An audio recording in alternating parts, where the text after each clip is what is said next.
Aujourd'hui, le passage que j'ai choisi se trouve dans l'Épître aux Romains, au chapitre 4, les versets 1 à 8. Alors peut-être un petit préambule par rapport à Paul, celui qui écrit.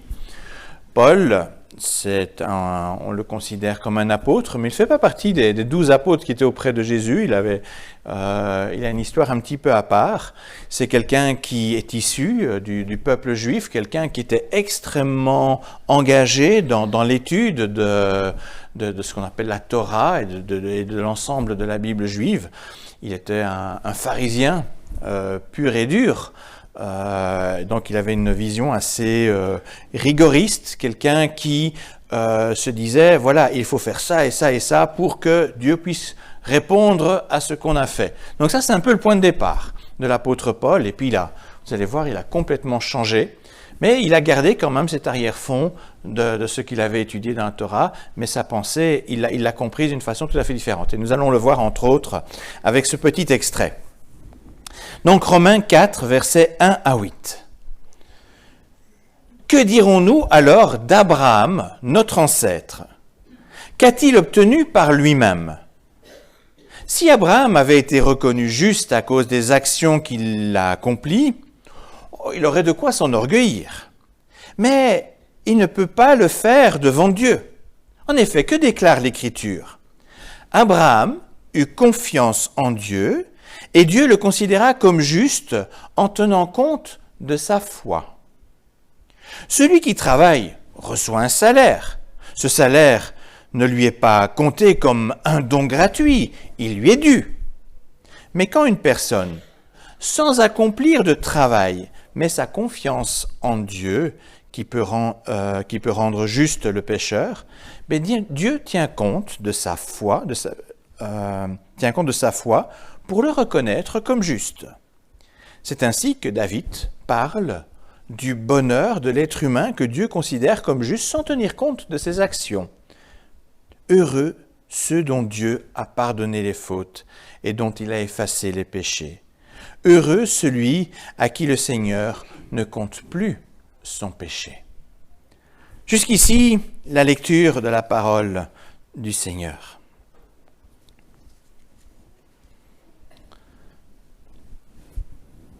Tout à l'heure, quelqu'un m'a demandé, tes enfants, ils te regardent comme ça ou comme ça?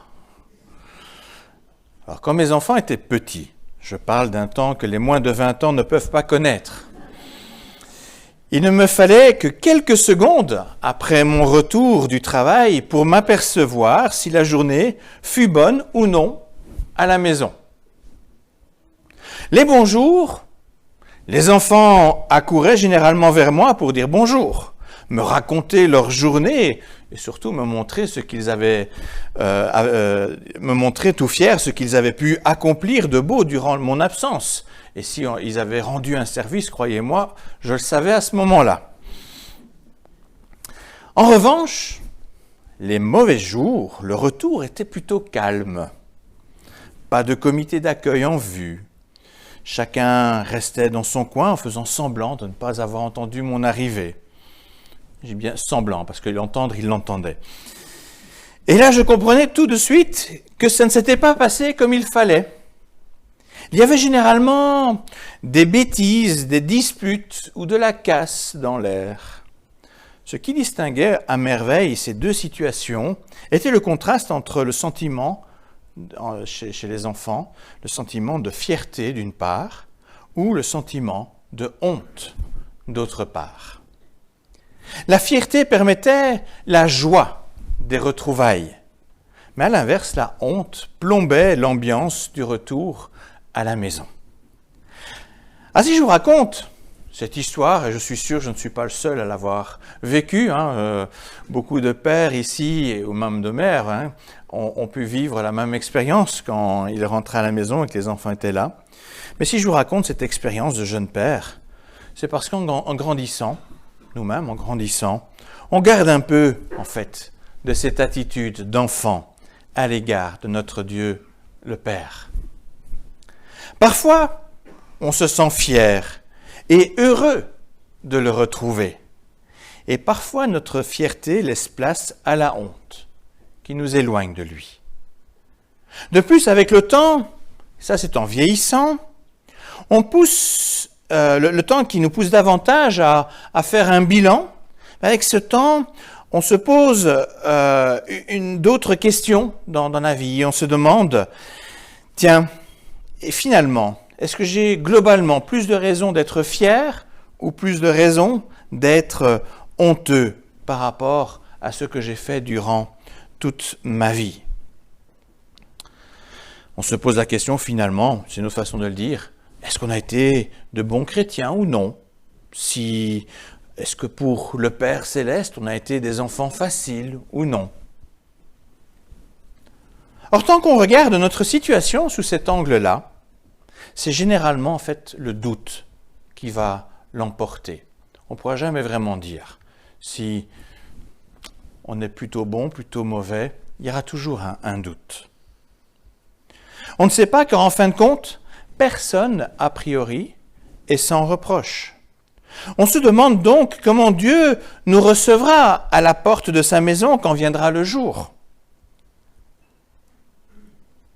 Toutefois, le Père Céleste veut vraiment nous libérer de ce doute en nous parlant de son amour inconditionnel et en nous rappelant ses promesses.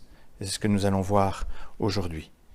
Si nous qui sommes des pères et des mères imparfaits, nous sommes capables de continuer à aimer nos enfants malgré des grosses bêtises qui peuvent nous en coûter, à combien plus forte raison le Père qui est au ciel veut toujours nous accueillir en nous permettant d'entrer chez lui heureux et la tête haute. Alors à partir du petit extrait que j'ai lu dans l'Épître aux Romains, nous allons voir comment il nous témoigne son amour incroyable et comment il veut ôter, nous enlever nos doutes à son égard quant à notre avenir éternel.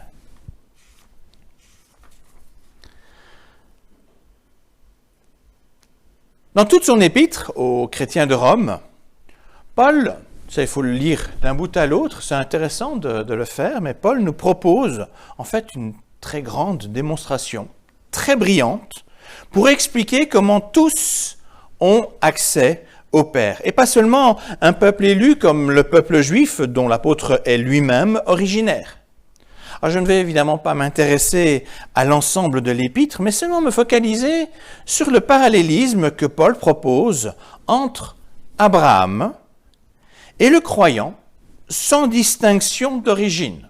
Donc ce n'est pas seulement le croyant juif, mais c'est vraiment le croyant au sens large. Le souhait de Paul est bien entendu d'expliquer, là, dans ce petit extrait, le message de la bonne nouvelle reçue de Jésus-Christ. Alors, entre Abraham et Jésus, plus de 20 siècles les séparent. Le saut proposé par Paul est donc assez impressionnant. Peut-être nous faut-il un peu d'élan pour le franchir. C'est pourquoi, avant de franchir ce saut ensemble, je vous propose d'abord de reculer de quelques pas pour prendre notre élan. Ces quelques pas nous seront, vous allez le voir, très précieux pour mieux percevoir l'amour inconditionnel de notre Père et la manière avec laquelle il souhaite faire de nous des hommes et des femmes fiers, des hommes et des femmes qui n'auront plus à rougir à cause de leur part sombre dans leur vie. La première fois qu'il est question d'Abraham dans la Bible, c'est dans le premier livre, le livre de la Genèse, et plus précisément au chapitre 12. Pour prendre notre élan, afin d'effectuer notre saut jusque dans le Nouveau Testament, où il est question de Jésus, je vous propose de prendre la petite distance qui nous reste là à disposition, à savoir ce qui se passe dans les 11 premiers chapitres de la Genèse. Alors rassurez-vous, je n'irai pas dans le détail de ces 11 chapitres, c'est juste le temps de prendre notre élan. Et je vais faire appel pour cela à ce que vous connaissez très probablement tous, même ceux qui n'ont pas forcément l'habitude de lire régulièrement leur Bible, vous allez voir qu'il s'agit d'histoires assez connues. Alors quand on prend un élan pour un saut, là je vais parler un peu d'athlétisme, il est important de s'imprégner du tempo, de la séquence qui rythmera le saut. Par exemple, pour un sauteur qui fait du saut en longueur, l'athlète doit rythmer son élan de sorte à présenter son pied le plus près de la planche sur laquelle il y a la ligne. Et évidemment, il ne doit pas être trop avant et évidemment surtout pas après la ligne, sinon son saut est invalidé. Alors je vais opérer de la même façon. En captant le rythme de l'élan, on saisira à merveille le rythme du saut qui sera à faire. Or, il se fait en fait que dans les 11 premiers chapitres de notre Bible, on peut discerner un rythme. Il y a quelque chose qui se répète. Un rythme, une séquence qui revient. Alors voici le schéma général et vous allez le voir affiché sur votre écran. Dans ce cycle qui va se répéter, il y a d'abord un premier élément, c'est Dieu donne. Vous allez voir que dans ce cycle, plusieurs fois, Dieu donne. Puis on a un deuxième élément qui apparaît, c'est à chaque fois un problème, l'être humain ne respecte pas ce don de Dieu, ne respecte pas ce que Dieu a lui donné et rejette Dieu. Puis il y a un troisième élément dans ce cycle, c'est Dieu qui réprimande. On peut parler de jugement. Et puis après, on revient à un quatrième élément qui est en fait le premier élément du cycle suivant. C'est Dieu qui offre un nouveau départ. Là, il y a toujours dans ce nouveau départ un acte de grâce, quelque chose, un nouveau don de Dieu, un don gratuit. Donc, on a ce cycle qui est là. Et vous allez voir, je vais reprendre les événements de Genèse 1 à 11 et on va repérer ce cycle. Donc, regardons cela concrètement dans le texte avec les récits que nous connaissons et tels qu'ils nous sont racontés dans la Genèse. On a un premier cycle.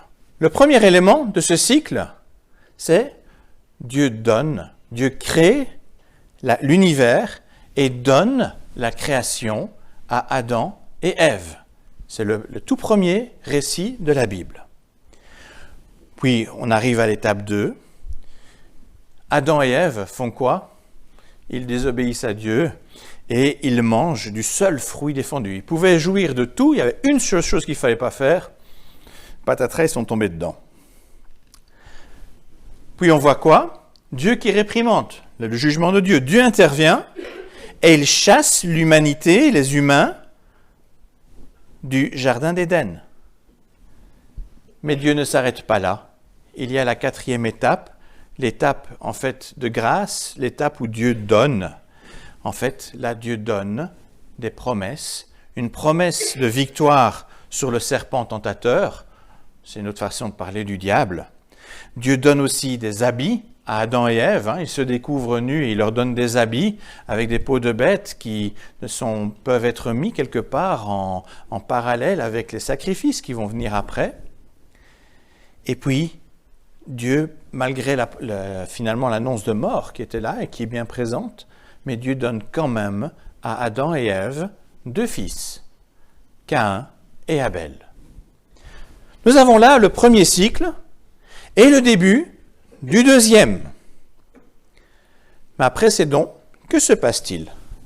On entre dans le deuxième cycle et de nouveau, là il y a une rébellion. Dieu avait donné la vie, mais il y a le premier meurtre fratricide. C'est de nouveau l'être humain qui se moque quelque part du don de vie de Dieu et Caïn tue Abel. De nouveau, Dieu juge et intervient. Dieu bannit Caïn et l'éloigne. Il est mis en exil. Mais il y a de nouveau un acte de grâce et un début. Dieu donne une marque sur Caïn.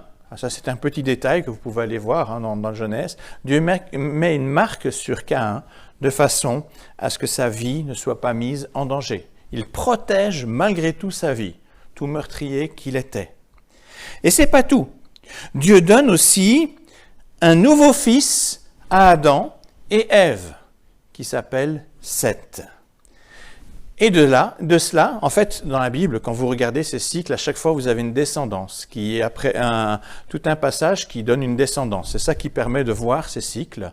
Et justement, on voit que la descendance est aussi la bénédiction de Dieu, le don de Dieu. Malgré ce meurtre, l'humanité peut continuer à se développer. Et on arrive finalement à un grand nombre de personnes du temps, une nombreuse descendance qui va jusqu'au temps de Noé. C'est là de nouveau la fin du 2e cycle et le début du 3e. Au temps de Noé, que se passe-t-il?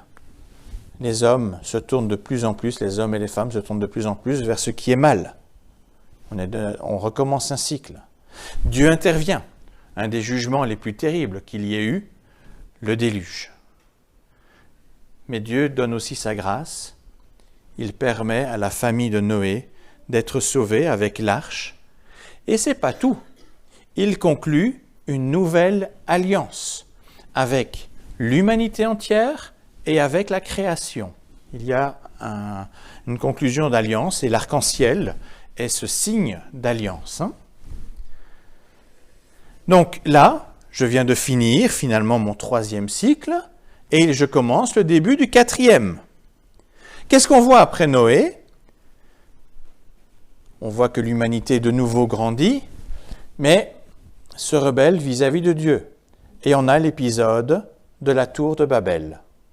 Des hommes qui ne veulent pas s'éparpiller, comme ça avait été demandé dès le départ à Adam et Ève. Ils ne veulent pas s'éparpiller, ils veulent faire ensemble et ils veulent faire une tour pour se mettre finalement au niveau de Dieu. De nouveau, c'est l'homme, l'être humain qui veut se mettre à la place de Dieu. Qu'est-ce qui se passe face à cette rébellion? Mais Dieu intervient. Et là, comment intervient-il? Il intervient en brouillant les langues et en les forçant finalement à se disperser.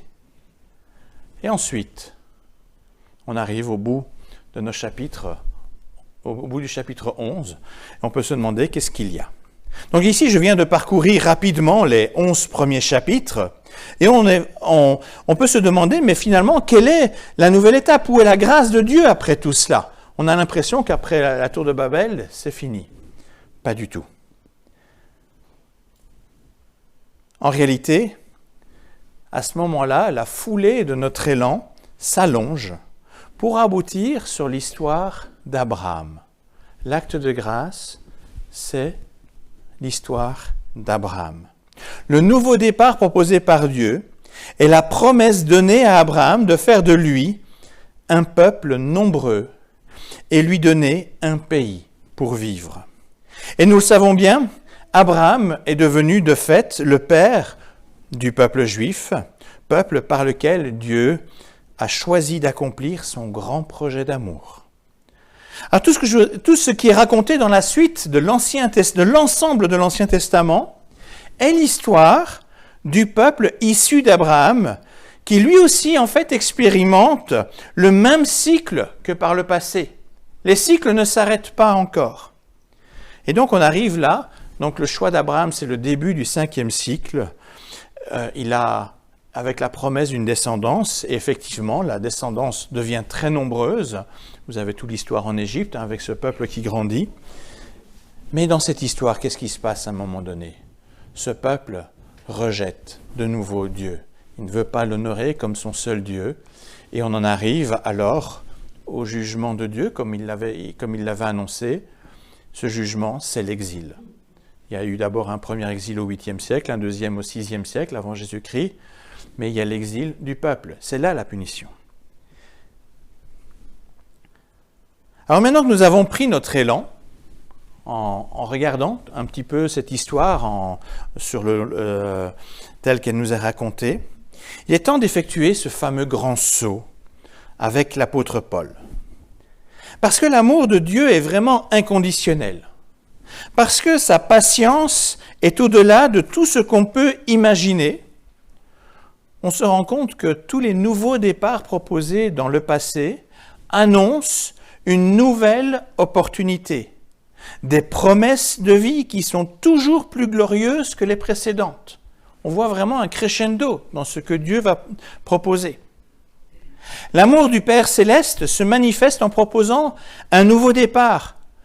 Et ici, ça va être le plus décisif, car ce sera la dernière opportunité, tant ce qu'il propose à présent est incroyable. Il y a bien eu des obéissances, mais il prépare là quelque chose de nouveau. Il a donné des promesses à Ève, Adam, il a donné des promesses à Caïn, il avait donné des promesses à Noé, il avait donné des promesses à Abraham. Et aujourd'hui, nous savons que toutes ces promesses se sont réalisées. Tout ce qu'il avait promis, c'est toujours réalisé. Mais désormais, le Père Céleste donne à nouveau des promesses plus grandes que toutes les précédentes, promesses pour lesquelles nous avons de bonnes raisons de croire. Parce qu'on voit qu'il a accompli les promesses passées, il y a toutes les raisons de croire que les promesses incroyables qu'il fait maintenant sont aussi à prendre en compte. Et ces promesses sont contenues dans le message de la bonne nouvelle annoncé par Jésus-Christ. Et c'est ce que je vous propose de découvrir dans le point suivant.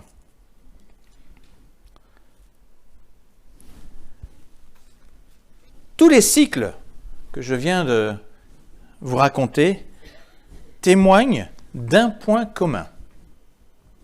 L'impossibilité pour l'être humain de se libérer de ses mauvais désirs, de se libérer de son souhait de rejeter Dieu, de qui pourtant sa vie dépend. On voit qu'à chaque fois, il y a un jugement parce qu'il y a, à un moment donné, une désobéissance ou un rejet. L'humanité est vraiment dans une impasse. Elle est touchée par une malédiction qui n'en finit pas. Elle garde toutefois pour elle cet amour inconditionnel de son Créateur. C'est son seul espoir. Le Père Céleste envoie donc dans notre monde son Fils Jésus-Christ. Le Fils de Dieu s'incarne en un homme afin d'être dans notre monde, afin d'être en tout point comparable à chacun de nous. S'il n'avait pas été comparable à nous, on ne peut pas dire ça n'aurait pas de sens de dire qu'il a pris notre place. Pour qu'il prenne notre place, comme on va en parler après, il fallait vraiment qu'il soit comparable à chacun de nous. Il vient et il annonce qu'il va accomplir la seule chose capable de briser la malédiction. Lui qui est sans péché, parce qu'il est Dieu aussi, bien qu'il soit homme, il est aussi Dieu, lui qui est sans péché, choisit de prendre sur lui la malédiction engendrée par les mauvais choix des êtres humains. De la sorte, il nous délivre en fait de l'impasse dans laquelle se trouve l'humanité. Pour faire cela, il y a un moyen. Il donne volontairement sa vie à la place de la nôtre. Et pour que c'est de la valeur, il fallait une vie parfaite, une vie sans péché. C'est pour ça qu'il est le seul qui pouvait faire cela. Donc il accepte de donner sa vie, volontairement sa vie, à la place de la nôtre. Et c'est ainsi qu'il accepte la mort à la croix. À la croix, c'est notre honte, notre culpabilité qu'il prend sur lui afin que nous ne soyons plus écrasés par nos erreurs. Pourtant, ce n'est pas suffisant. Est-ce que ça suffit pour pouvoir avoir un renouveau? Si Dieu est mort, comment pourrions-nous avoir quelque chose de nouveau?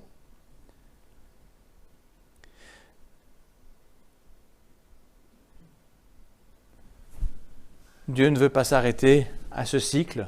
Il veut effectivement créer quelque chose de nouveau. Il veut réellement apporter quelque chose de neuf. C'est pourquoi il a accompli ce qui ne s'était jamais vu auparavant.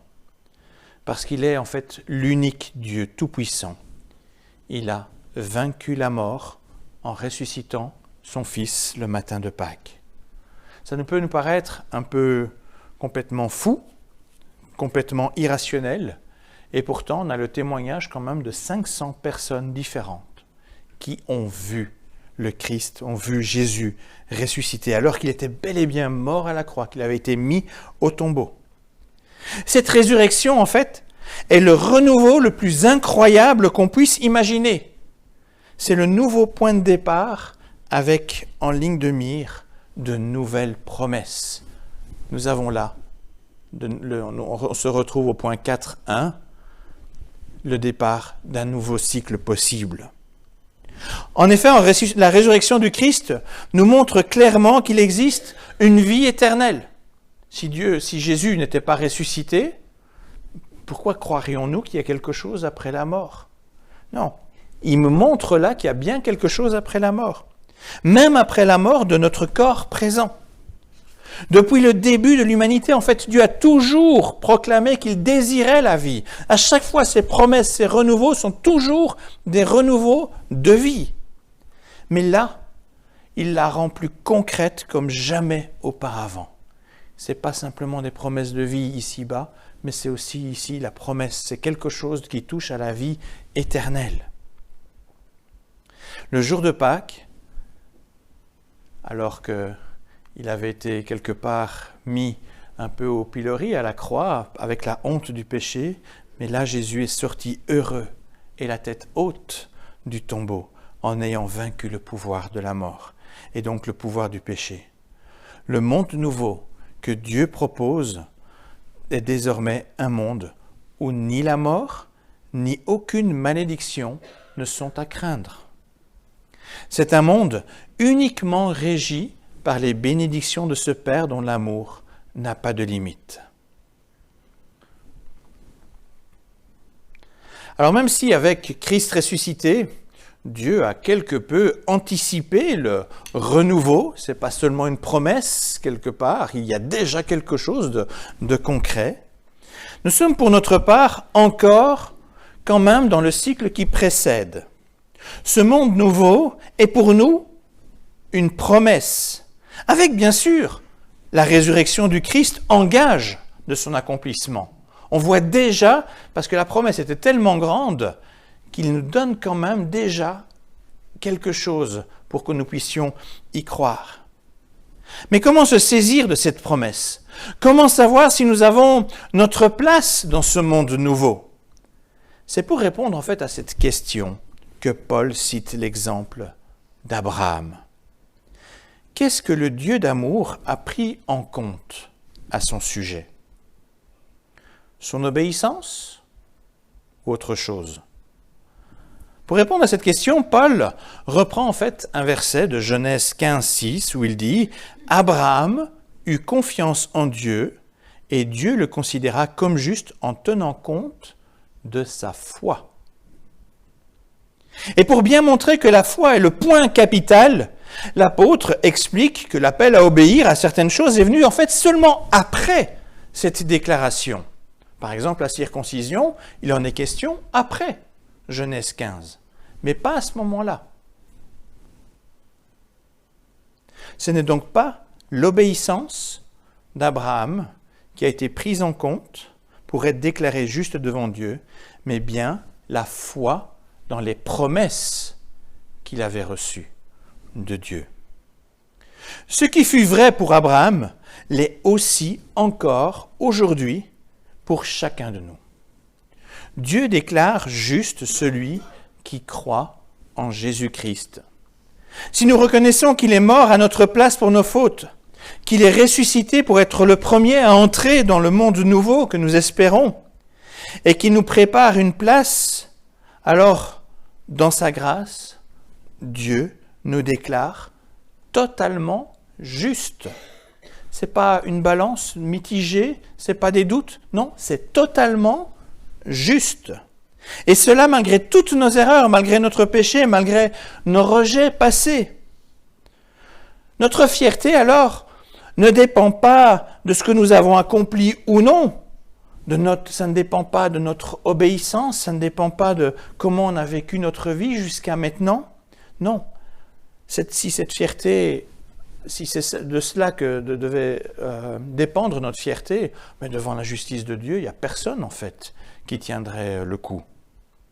Notre fierté aujourd'hui dépend de la grâce de Dieu, grâce reçue par son Fils qui a donné sa vie à la place de la nôtre. Alors comme pour les cycles précédents, Dieu nous place devant une responsabilité. À chaque moment dans l'histoire, l'être humain s'est trouvé face à cette responsabilité. La responsabilité, mais qu'est-ce que tu fais avec les promesses que je te donne? Croire en ces promesses ou les rejeter? Et de même, comme par le passé, il reste quand même un dernier jugement pour ceux qui ne veulent pas croire. Nous sommes toujours dans le même cycle. Et pour les autres qui croient, ils verront l'accomplissement des promesses. Comme Jésus l'a été le matin de Pâques, ils seront aussi ressuscités pour un monde nouveau, un monde sans fin, sans mort. Et aujourd'hui, il n'est pas trop tard encore pour se saisir de ces promesses, pour choisir le bon chemin vers lequel on veut aller. Alors Paul termine son petit extrait en Romains en citant cette fois David, un ancien roi, avec le psaume 32, dont il reprend 2 versets. « Heureux ceux dont Dieu a pardonné les fautes et dont il a effacé les péchés.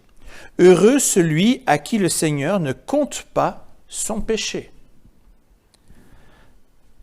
C'est en fait un réel soulagement, un véritable soulagement de savoir que notre avenir ne dépend pas de notre conduite, ni passée, ni présente, ni même avenir.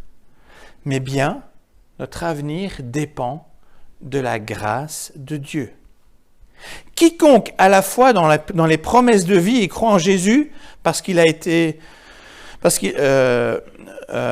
elles ont été rendues possibles, les promesses ont été rendues possibles, mais quiconque croit vraiment à cette foi-là peut avoir le cœur en paix, vraiment en paix.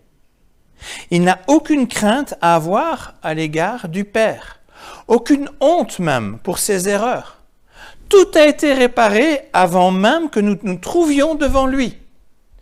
C'est comme si, quand je rentre à la maison, imaginons, mon épouse a réglé tout, et voilà, il n'y a plus de traces de la casse ou je ne sais quoi. C'est arrivé plusieurs fois d'ailleurs. C'est ce que Jésus a fait pour nous. Il efface vraiment toute trace, de façon à ce que quand nous puissions rencontrer notre Père au moment voulu, nous n'ayons pas à avoir honte, mais que nous puissions être fiers. Tous nos péchés font partie de l'histoire ancienne, même ceux qui sont peut-être encore à venir, parce qu'on continue malgré tout à commettre des erreurs. Mais même ceux-là sont couverts par ce que Jésus a fait pour nous. Ce qui compte aujourd'hui, c'est l'assurance que nous sommes les enfants bien-aimés du Père Céleste. Avec la foi, nous pouvons avancer chaque jour vraiment heureux. Heureux de cette paix que nous avons. Nous pouvons avancer la tête haute sans devoir rougir pour nos erreurs. Fiers d'être toujours les bienvenus auprès de notre Père. En tant que chrétiens, nous devons toujours garder à l'esprit ces vérités importantes pour éviter d'être paralysés par la culpabilité. J'en vois certains qui laissent pour un temps la prière, laissent pour un temps éventuellement des temps de lecture de la Bible, etc. Parce que voilà, il y a quelque chose qui tracasse, ils se sentent honteux. Mais Dieu a déjà effacé tout cela. Il ne veut pas que nous soyons écrasés par cette culpabilité. Il ne veut pas que nous ayons peur du jugement, parce que ça a été réglé une fois pour toutes à la croix, pour ceux qui croient. Il ne veut pas que nous soyons paralysés. Il ne veut pas que nous évitions, qu'on évite Dieu et qu'on reste éloigné de Dieu par honte. Non. Même s'il nous arrive de trébucher, nous restons les enfants de Dieu, les enfants bien-aimés de Dieu, au bénéfice de sa grâce.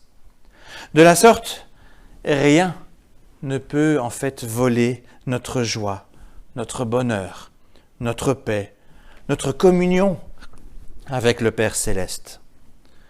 Notre Père nous accueille toujours les bras grands ouverts et le regard plein de tendresse et d'amour pour chacun de nous.